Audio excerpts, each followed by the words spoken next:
On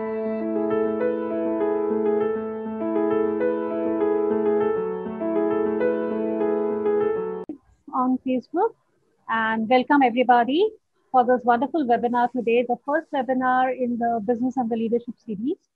Thank you so much, Mr. Aseem Soni, for agreeing to do this for us. So thank you so much for that. To introduce, Mr. Aseem Soni is the CEO and board member of Modern Foods.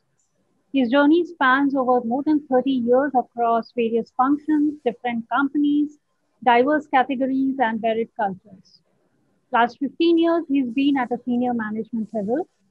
And Aseem prides himself in delivering on the back of an appropriate business model, the right processes, tracking mechanisms that more aid and are less of policing.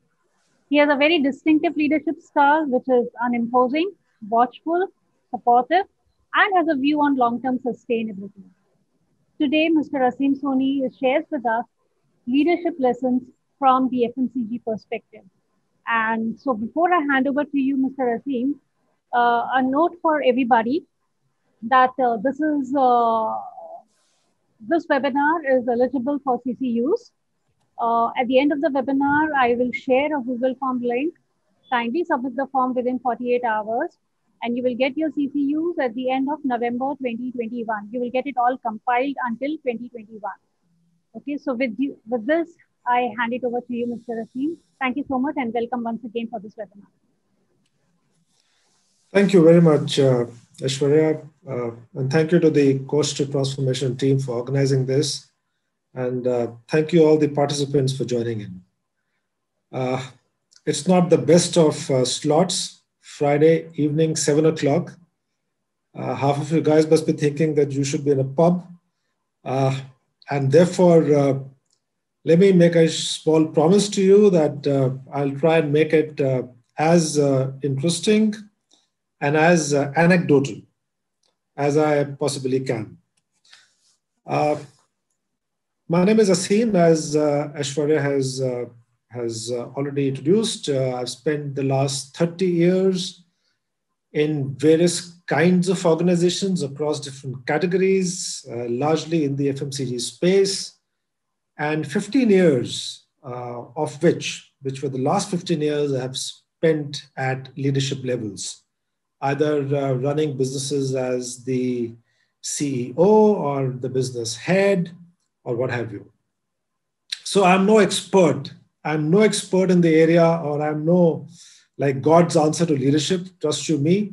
But over the last 2 decades, I have surely gathered some insights either by making mistakes or by doing it right the first time, or by, observing others do either of the two.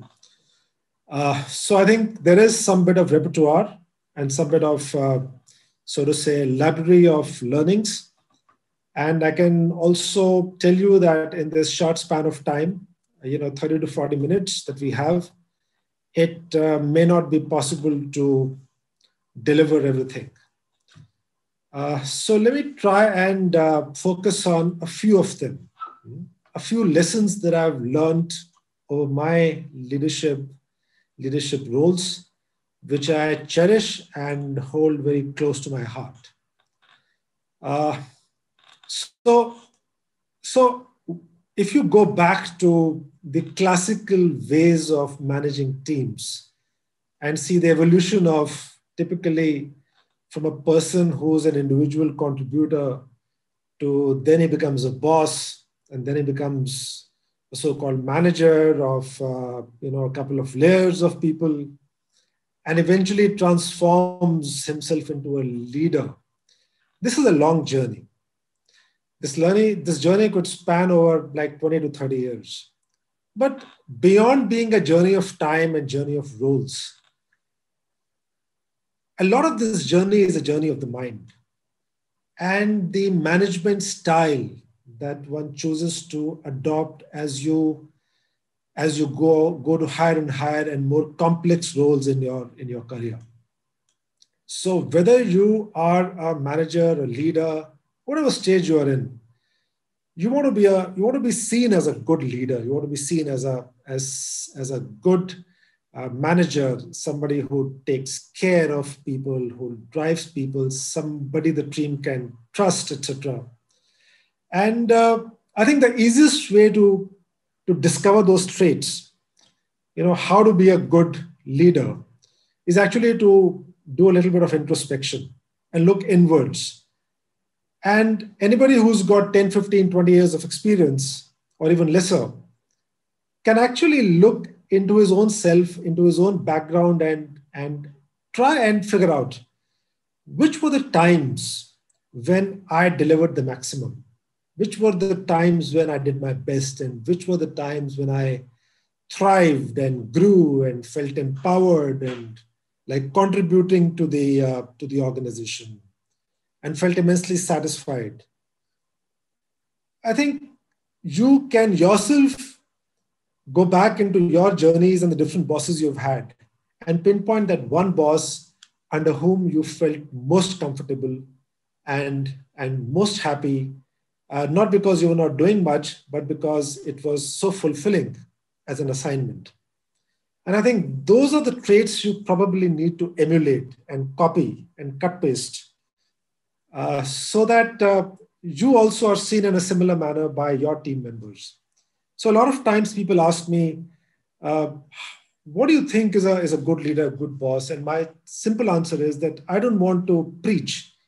What I want to tell you is look back in your careers and just try and pick up the good things that you admire, or that you had admired in one of your bosses way back, and that you probably are not getting in your current boss, and do some analysis and see what really made you so comfortable and so contributing under that boss, and then try and do more of that, and automatically it will start becoming second nature and a second behavior that you may like to practice more often.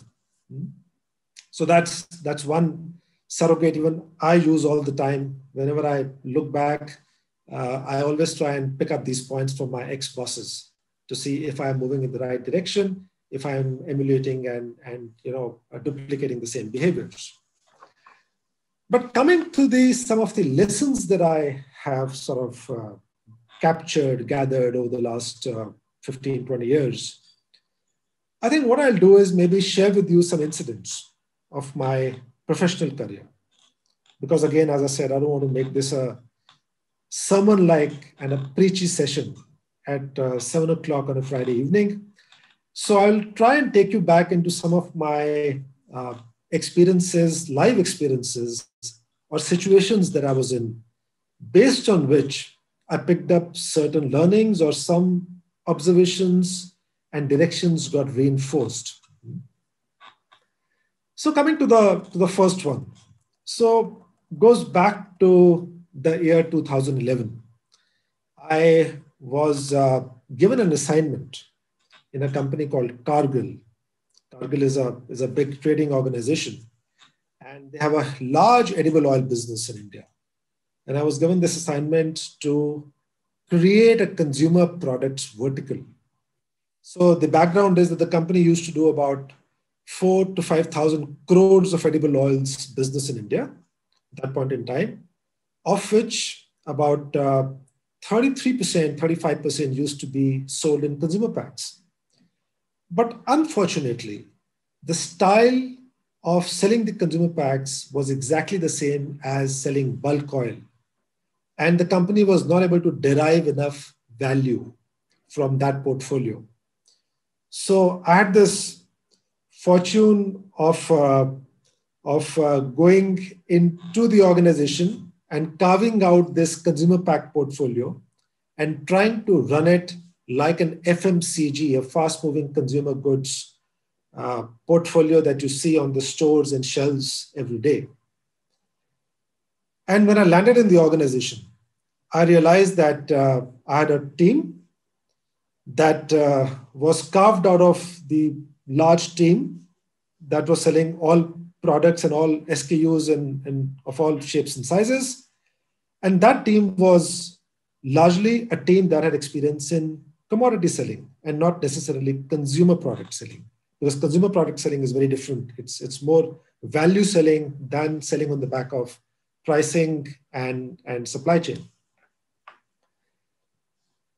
So it was a challenge. I didn't know where to start from because whenever I went to my team and tried to align with them on the new agenda, they would find it very difficult to understand.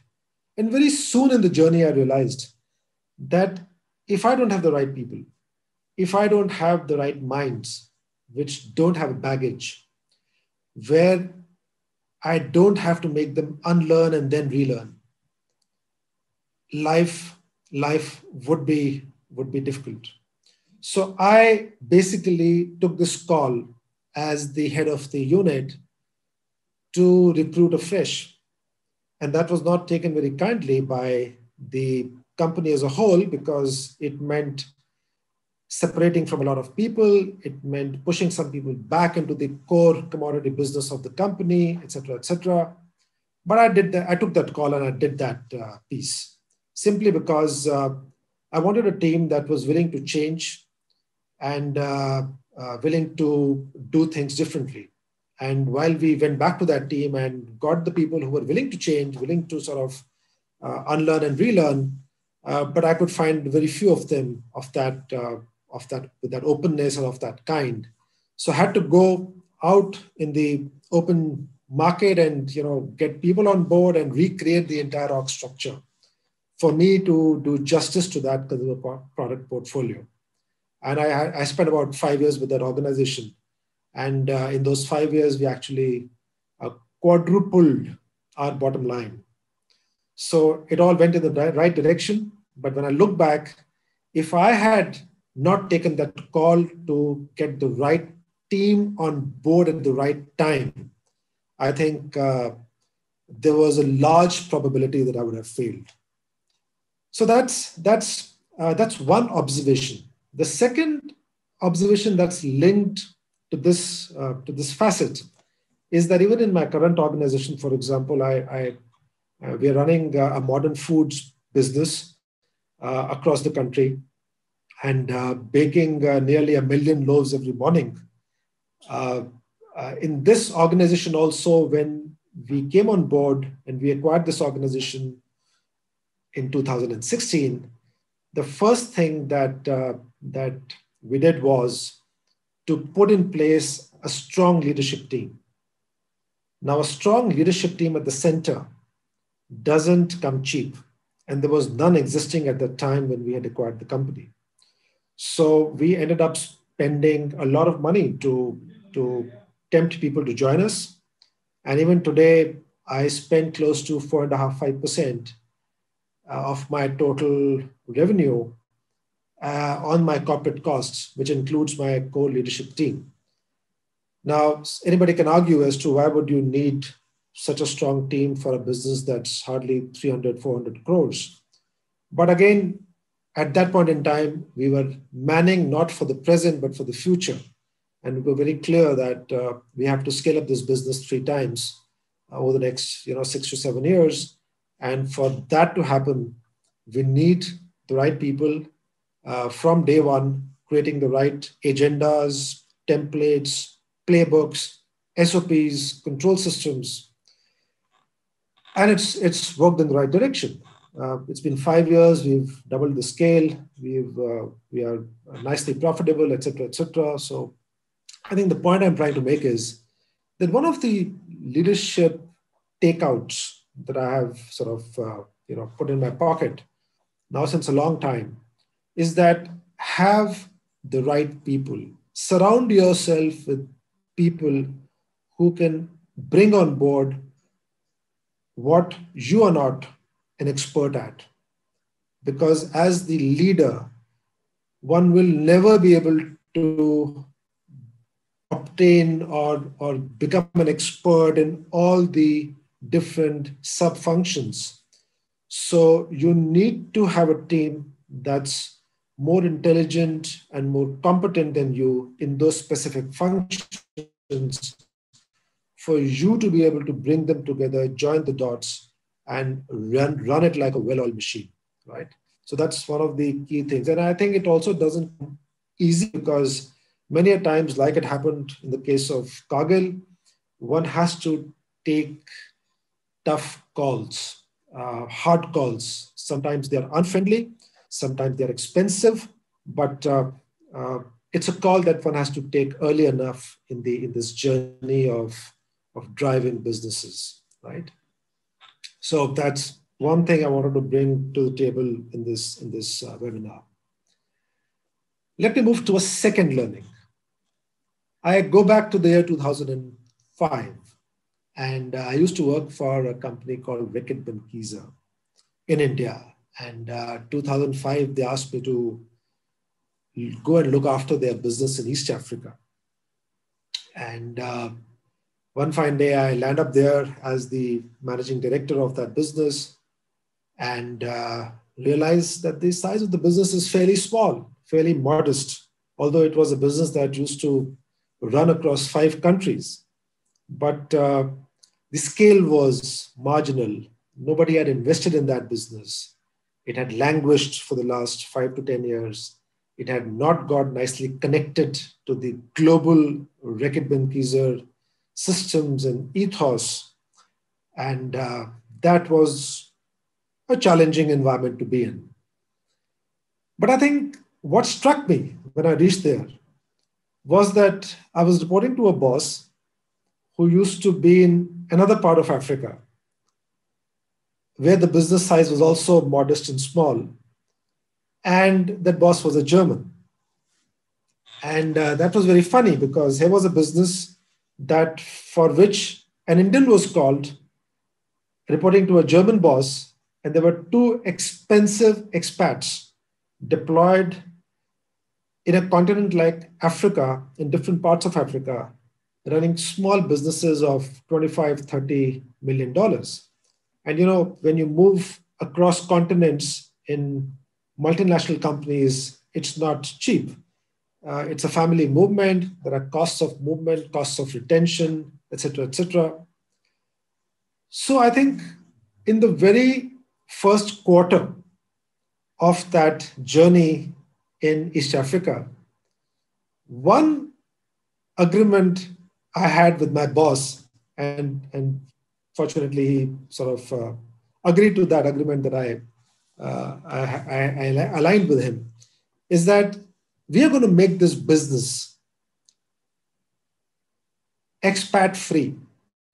And what that meant was, that point in time, that we will create a model in this business where never again should this business be run by anybody who has to be brought from outside of East Africa or outside of Africa, because the business cannot take that cost, number one.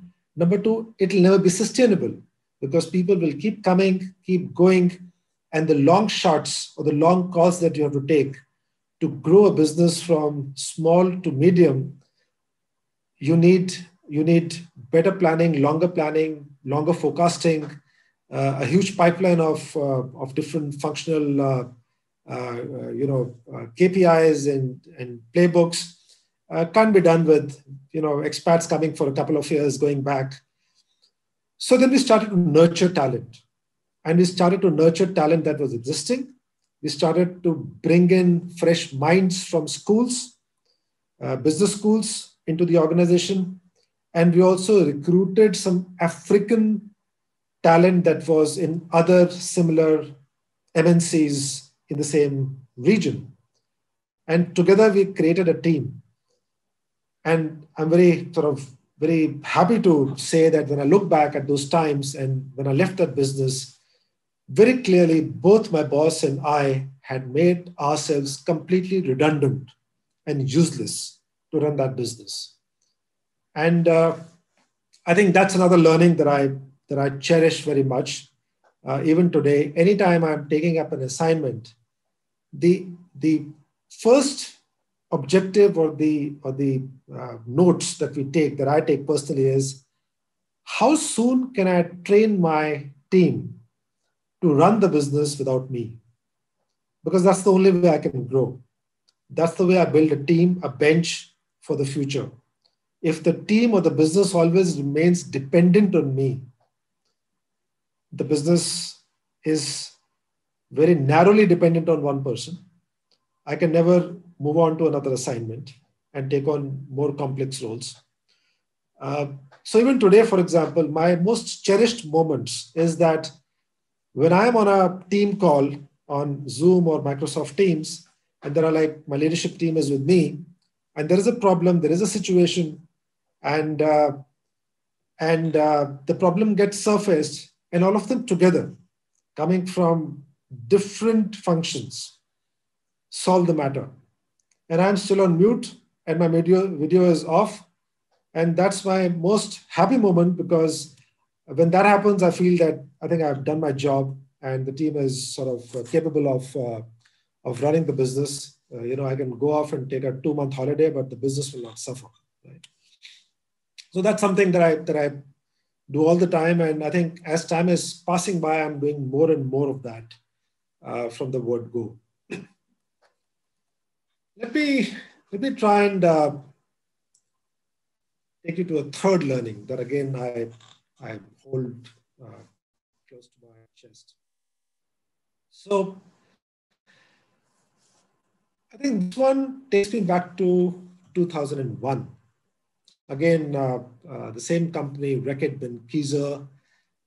I remember that I was appointed as the regional head to look after the Eastern region. And the mandate was a very innovative and different mandate. The company was going through some troubled times on account of people, for whatever reason.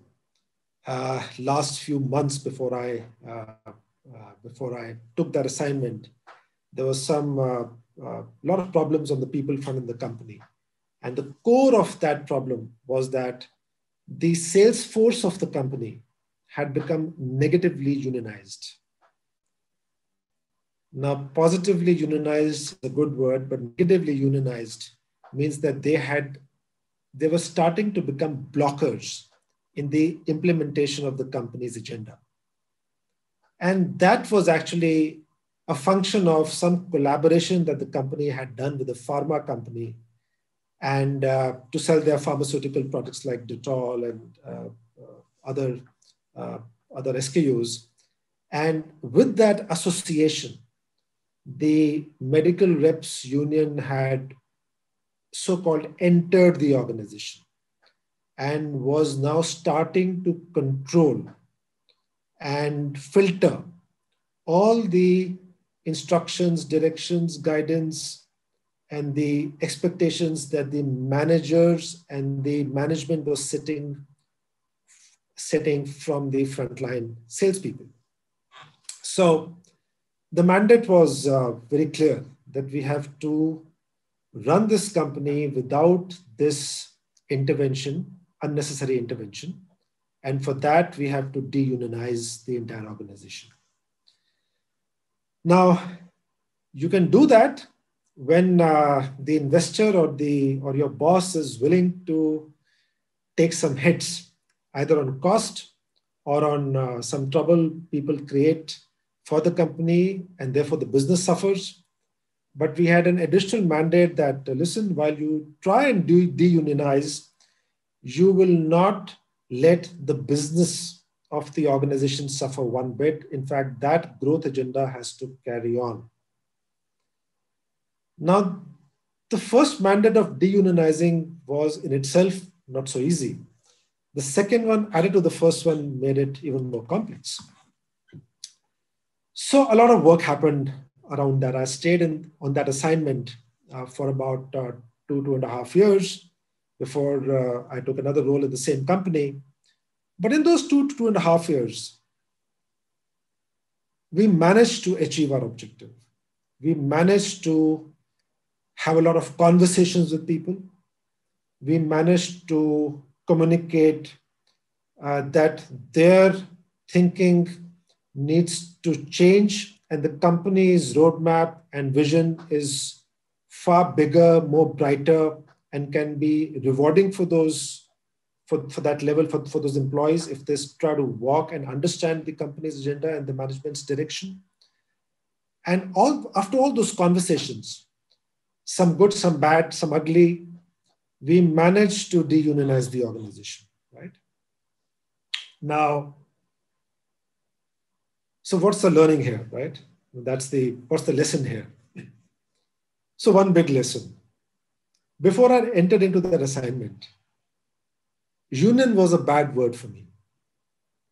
And for many people, I know it's a bad word even today. Oh, this company has unions. Oh, the workmen are collaborating, so they don't follow instructions. But union became a good word for me after that assignment, after that journey of 2.5 years when we cleansed that company of the entire unionism. And the reason why union became a good word for me is because I started to differentiate between a negative union and a positive union.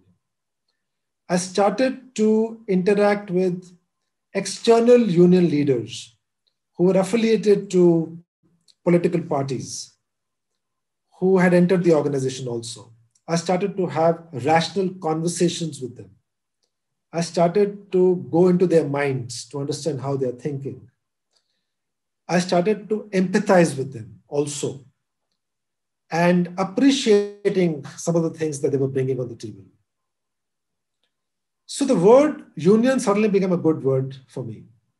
And from that day till today, I think anytime I am in a unionized environment, I end up seeing the good parts of that organization, of that fraternity, of that group. And today I feel, and I feel it more and more because from then and now I've handled more unions and had more conversations and solved more issues. I think the union leaders are extremely logical most of the times because when you talk to individuals, you end up coloring the conversation with emotions.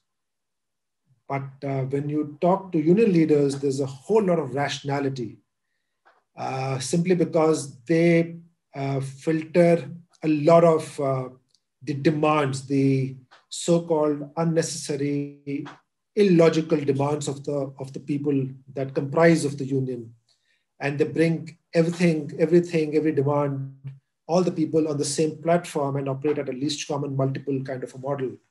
And I think that sort of sets the right bar. And you don't have to look at the peak demands, but look at something that helps and comforts everybody at that level to the minimum level. After which I think the organization has to take over and do the right things for the workmen.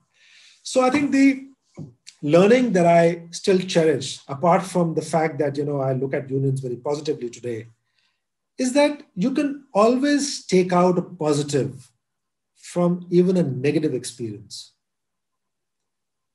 And you can actually keep parking those learnings and experiences or those positives into your mental library to only retrieve it later at the right time and for the relevant situations.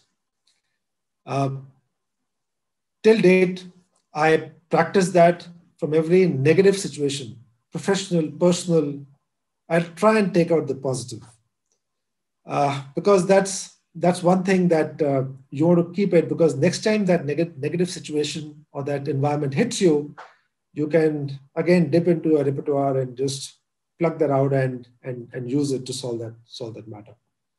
So I think that's something that I keep doing. So that's another learning or experience that I sort of cherish.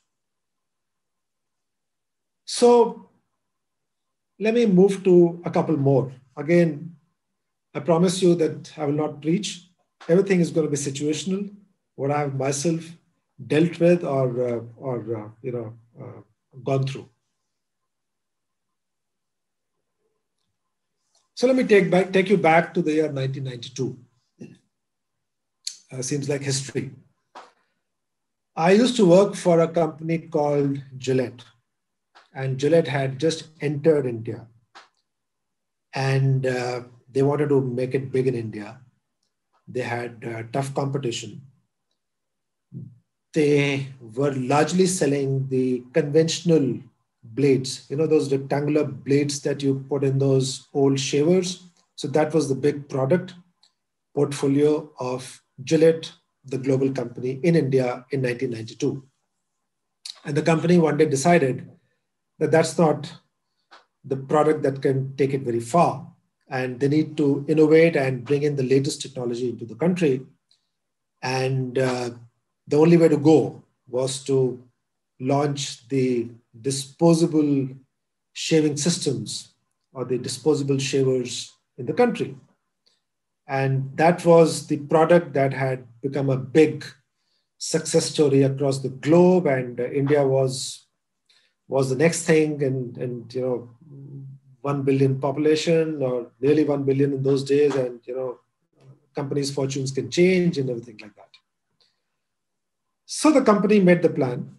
It was a plan that probably went into a year of planning, from knowing what product to bring, how to make it, source it, where to source it from, pricing, training, everything. So some millions of dollars were spent. And it was decided that one will import X number of disposable shaving sticks into the country, and we'll stomp the market and convert the consumers from the regular blades to now disposable shaving systems.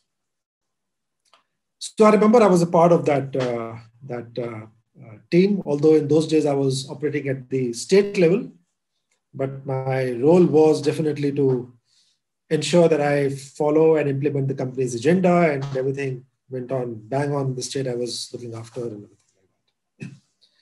So it all landed, the products came, and I think if I remember, there must be something like 5 million disposable sticks that were imported to be sold in 6 months' time, to be placed in the stores, and the rest was to be history in terms of growth of the company and all that. And I did my job, and my team did its job, and everybody did their job. And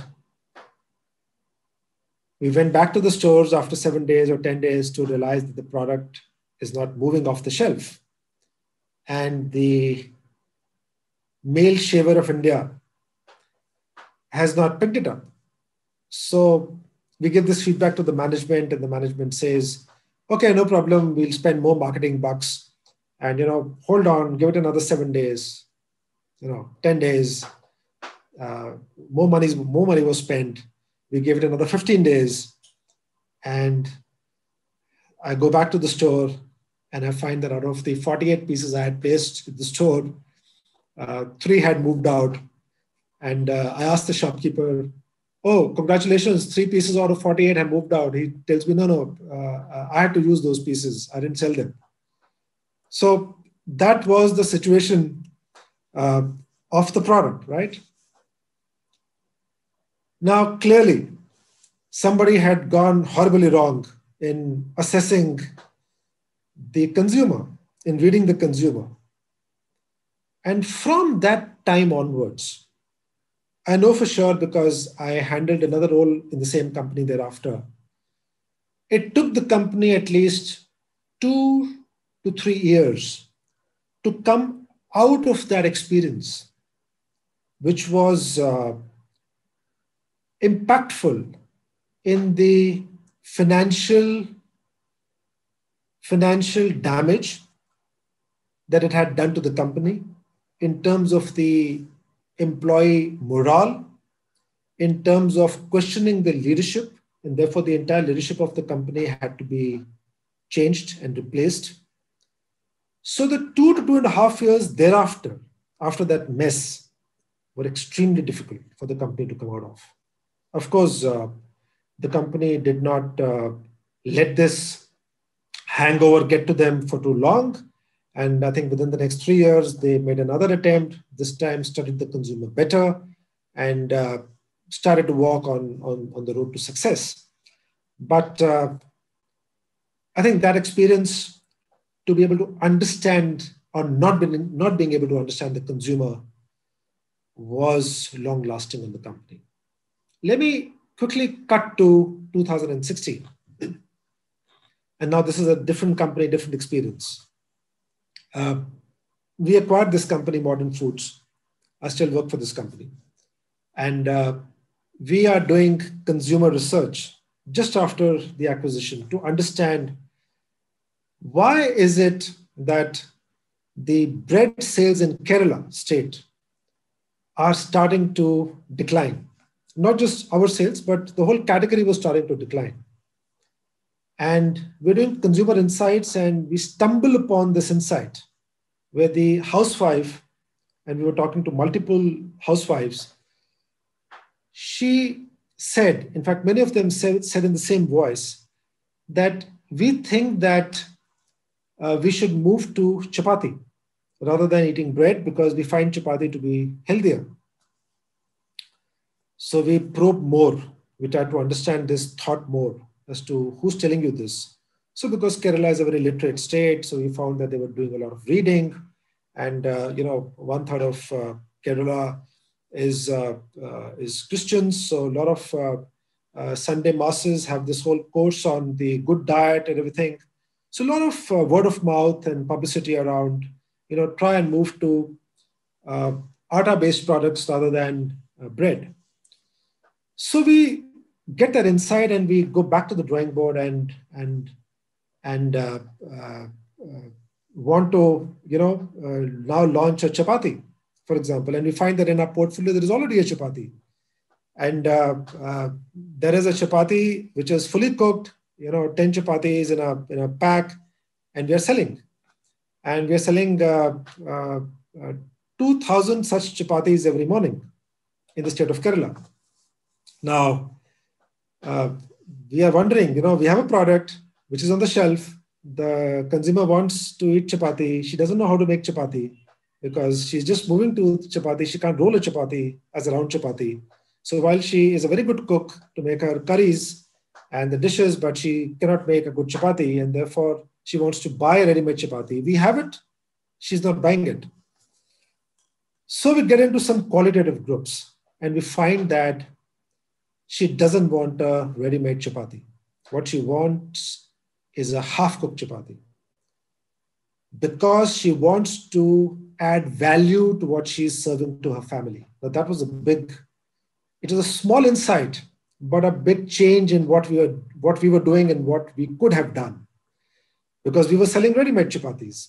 And she never wanted a ready-made chapati because she said, listen, when I'm serving food to my family, I want this to be something I'm adding value to.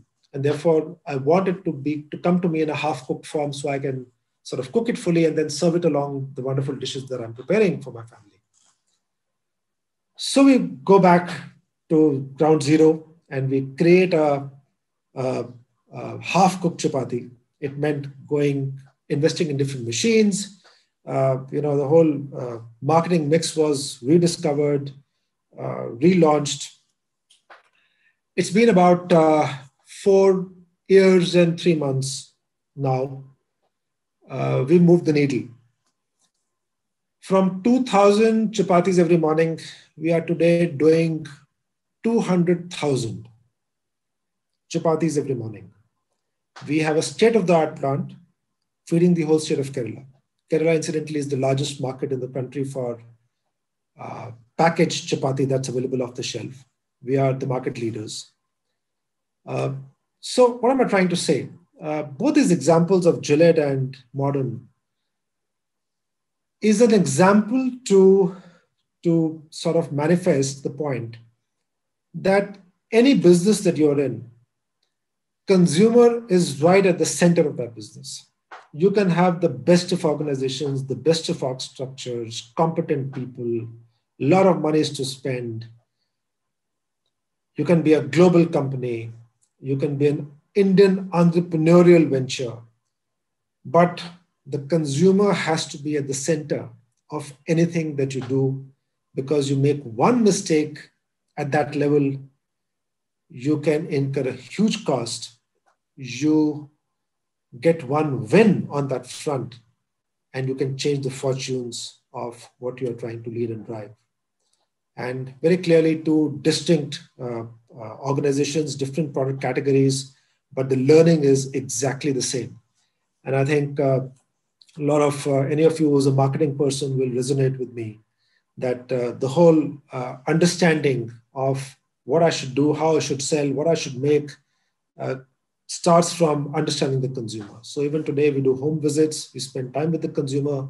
We just go and sit with her, in her kitchen during breakfast time to see what's her habits, uh, how is she managing the kitchen, when does she lean on packaged food, what does she store in the fridge. So all that gives us insights on how to do it right.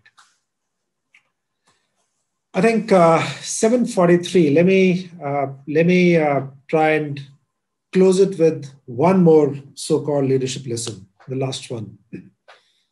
And this one is from another organization that I was leading some time back. I don't want to name the organization for whatever reason, but in this organization, we had different profit centers. Hmm? And I was the managing director of that organization, and there were like something like 5 or 7 different profit centers that were all aggregating to one company P&L. And we actually wanted to drive this business harder. So now each profit center had a multifunctional team with them. So there was a leader of the profit center, and that profit center had a multifunctional team. But the multifunctional team was probably only as competent as that unit's leader. And that was not to be, because we wanted every functional lead in that P&L, in that unit, to become a very strong functional expert. And we thought, what a great opportunity, and what a great low-hanging fruit. And we can actually pluck it by having our own experts from the center now starting to drive the functions in the unit, so that together in the unit they make even a more wonderful team, even a more competent team.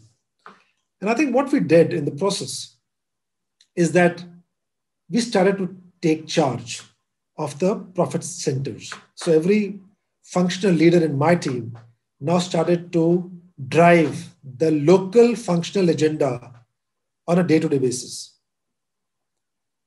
Now, that was not to be, because what we wanted to do was, what we were trying to do actually was to create a matrixed organization where the functional expert at the local P&L level used to report to his operational boss, who was the GM, who would join all the dots, deliver on the P&L.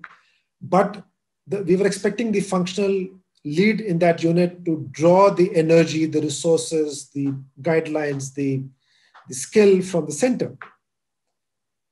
And I think very soon in the organization, we realized that the organization was not ready for this model. And how did we realize?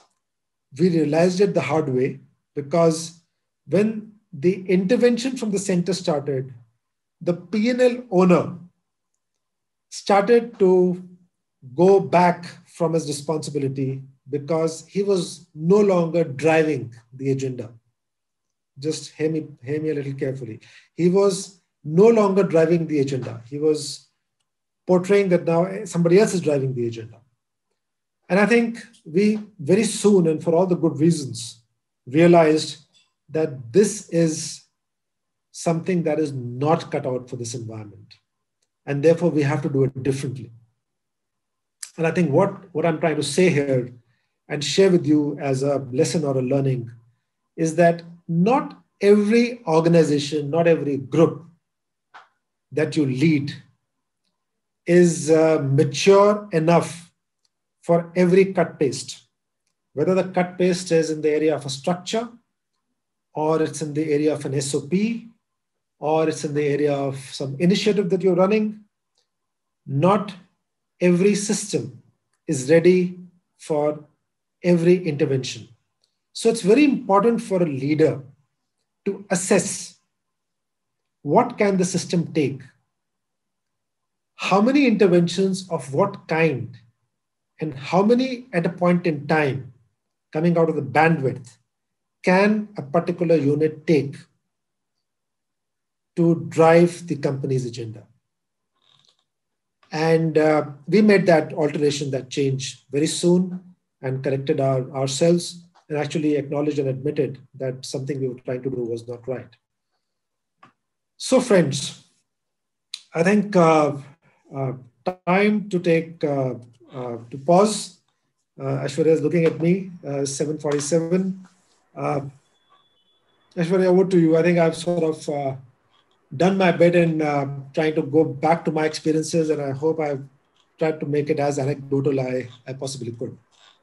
Thank you. Thank you so much, Mr. Aseem Soni. I mean, this has been really an awesome experience to listen to.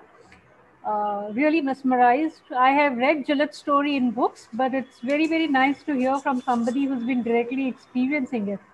So very, very motivating stories. Before I put my question forward, I do have some questions. Let me hear from our participants, our audience. So there's somebody who's asking, why are you not selling these wheat chapatis in Mumbai? Why only Kerala? And obviously it comes from a lady.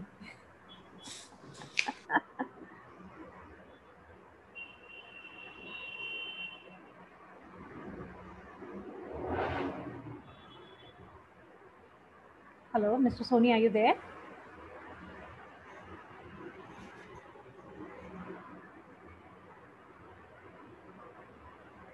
Hello?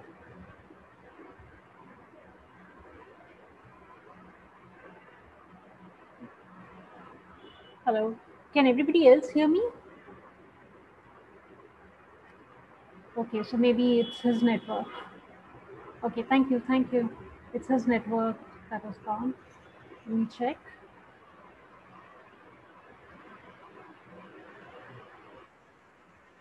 Oh yeah, he dropped off. So we'll just give him a moment.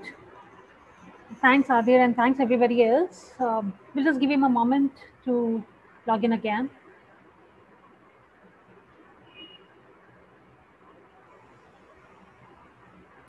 In meantime, I didn't see any particular questions. So if you all have any questions, please feel free to type your questions.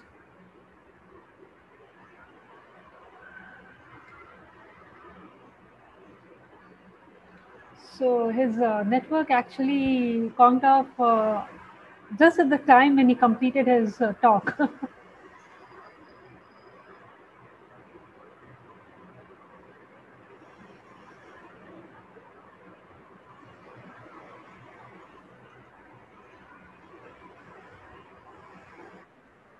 He's back again.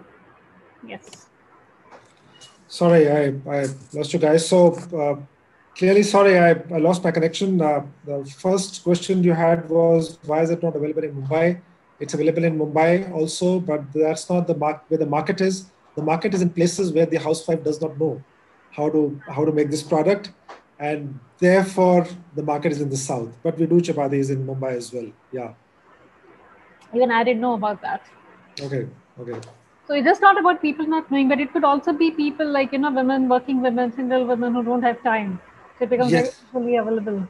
I agree with you, but that's that market is there, but it's not very large. I'll confess that, and that's the reason why there is not too much of focus in the city of Mumbai. So any other question, please feel free to type in the chat box or even in the Q&A section, anything that is comfortable for you guys. So there's a question from Chandraketu Jha. How was it to handle the disciplinary issues in a unionized environment? So also wage and bonus negotiations with political parties trying to take over the agenda. So interesting. So as I said, union leaders are never an issue.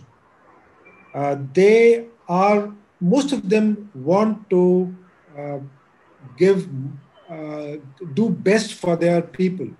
So I think from that perspective, as long as the company appreciates that there is something that they're trying to achieve, it's a good conversation. But the problem is when they become unreasonable. And I think when they become unreasonable, logic prevails. And when you react in a conversation with sound logic, with industry precedents, with with what it takes for the company to succeed and how meeting a certain deliverable can damage the organization. I think there is also a reasonable level of understanding in that camp. So, from that perspective, I have not really faced too much of an issue. Of course, it doesn't come easy, it requires a hard conversation. But I think as long as there is very strong logical reasoning, I think that's the core point. Huh? Uh, uh, it normally breaks clutter. Hmm. Thank you. Thank you for that. Another question, which was actually my question as well, it was going on in my mind. I can't see from whom it is because it's not visible. So the question is from your Kaggle experience. What efforts were made with the old employees to make them more adaptive to change before firing some of them? Right. Interesting question. So, I think, as I mentioned, one third of my team during that time, I don't know what time he or she is referring to, was picked up from the same table that was there, that was given to me, simply because they showed the intent to change and they were willing to unlearn and relearn. Mhm. Now, somebody can say that he's willing to relearn, but the reality, end of the day, could be very different. So we had to carefully watch out for that change as well. But we definitely trusted those that came forward and said, I think I'm ready to work in this new environment. Uh, I think it was only fair on our part to push back the people who were not willing to change, because the entire situation, that portfolio required a certain way of selling, right? Which we had to propagate and imbibe. Thank you. Um, Another question is, did you have any challenges to maintain board charters when you have to take some excellent decision? In the example where you quoted about things not going well, how did you manage the board charter? Well, when things don't go very well, the board becomes a ruthless animal overnight. Uh, but I think it's also about sharing the reality at the right time with people you report to, whether it's the board or even your manager. As long as you are not keeping a surprise in store, number one, and as long as you are not sharing something beyond the point of no return. So, it's important to share things at the time when help can make you tackle the situation. But if you keep it close to your chest for too long and wait up to a point when the damage is done, I think that's the difference between the board appreciating and getting angry at you. Because the board wants to help, and I think you should take your issues to the management or the board or your boss at the right time when help can be sought and situation retrieved. Thank you. Another question which is close to my heart. What is your take on a coaching approach for leaders? So, what does that mean? If you can just expand one more line on this, Ashwarya, coaching approach. Yeah, so basically, leaders, as you said, who are not really performing well or who are not as per the expectations, or even the ones who are there and to take them to the next level, to engage them into coaching conversations. So, what is your take about getting engaged into coaching conversations with those leaders? Yeah, so frankly, we do it all the time. I think that's the only role we have. Because, for example, as a leader of a multifunctional team, my role is not to do it for him or her. And my role is also not to be a functional guide to him or her. My role is to help him explore himself or herself and to be able to solve an issue by being resourceful enough to go to the right areas to seek guidance, expert advice, and then be able to intervene and drive the agenda. So we do that all the time, Aishwarya. As a leader, because you're not in that position where you can contribute directly. All the conversations I have from morning to evening, whether they are situational and topical, or whether they are on a longer, medium to long term plan, all conversations, trust you me, have this DNA of coaching and mentoring sitting in them. That's the reason for our existence. We exist because we have a team and we have to serve them, and we have to sort of bring them out of their silos. So, positive approach and a continuous approach to the coaching field. Have you ever had the need of hiring external coaches? Yes, we had the need to coach some of our leadership team members Mhm. about 2 years back. We formed them into some groups. We also identified individual needs, and we also did individual coaching. Apart from group on common items, we also did individual coaching. I think this intervention went on for about 4 to 6 months in the organization. Yeah. And how was the impact, if I may ask? Impact was positive on most of them. I would say that in an isolated case, we didn't see the needle moving much, Mhm. uh, but in most of the cases, we saw the needle moving, but in different propensities. Uh, I think the propensity dependent on the change depended on the attitude to change oneself, because there were people who had this whole sort of sheath around them that my way is the best way because I'm an expert for the last 25, 30 years, versus another a younger soul who was willing to learn. So I think age was also a factor, and your uh, overconfidence in what you had gathered over the last 20 years was also another factor.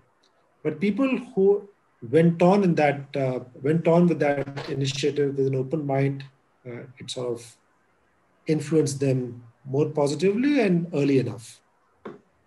Thank you. Thank you so much for that. In the interest of time, I'll just take one last question, uh, which is from Rakesh. When the management is hesitant or resistant to interventions you believe will work well, what has helped you to persuade them to invest in your decisions and plans? Okay, so when the management is hesitant to accept your change agenda, Yeah.